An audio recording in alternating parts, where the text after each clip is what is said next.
വാലേക്കും സലാം. സുഖം. ചിക്കു ഇൻഷാല്ലാ നാട്ടിക്ക് ഫാമിലി ആയിട്ട് പോവാനുണ്ട്. ഓക്കെ എനിക്ക് കുറച്ച് ഇൻഫർമേഷൻ വേணுന്നുണ്ട്. നാട്ടിൽ പോകുമ്പോ ഫാമിലി ആയിട്ട് പോകുമ്പോ നമുക്ക് എത്ര കൊണ്ടുപോകാൻ പറ്റും, പിന്നെ അവരെ കൊണ്ടുപോയി ഇങ്ങനെ സ്വർണം വിറ്റാൽ നമുക്ക് എത്ര പ്രോഫിറ്റ് കിട്ടും, ഡീറ്റെയിൽസ് കുറച്ച് എനിക്ക് ആവശ്യമുണ്ട്. അവന്റെ കുറെ കസ്റ്റമറിനോട് ചോദിക്കാറുണ്ട്. നമ്മുടെ നാട്ടില് ഒരു പവമ്മല് 10,000 രൂപന്റെ വ്യത്യാസം ഉണ്ട്. അപ്പൊ നിങ്ങൾക്ക് 20 ഗ്രാമും നിങ്ങളെ വൈഫിന് 40 ഗ്രാമും അലൗഡ് ആണ്. എന്നാലും നമ്മളെ നാട്ടില് 15% കസ്റ്റംസ് ഡ്യൂട്ടി കൂട്ടിയത് കൊണ്ട് നമുക്ക് 20 ഗ്രാമും 40 ഗ്രാമും നമുക്ക് കൊണ്ടുപോകും ചെയ്യാം. നമുക്ക് നല്ല പ്രോഫിറ്റ് വരുന്നുണ്ട്. അപ്പം ഖത്തറിൽ ഇപ്പം നിങ്ങൾക്ക് അറിയാലോ, റേറ്റ് വളരെ കുറവാണ്, നമ്മളെ നാട്ടിൽ കൂടുതലുമാണ്. അപ്പം നിങ്ങൾക്ക് ഇവിടുന്ന് കൊണ്ടുപോകുന്നത് നല്ലതാണ്.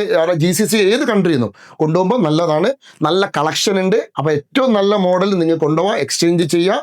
അപ്പോൾ അതാണ് അതിന്റെ ഇത് വരുന്നത്. അങ്ങനെയെങ്കിൽ നീ പറയുന്നത് 6 months കഴിഞ്ഞാലേ അതിന്റെ ബെനിഫിറ്റ് കിട്ടുമെന്ന് പറയുന്നത്. അപ്പൊ എന്തായാലും വരിക. ഓക്കെ.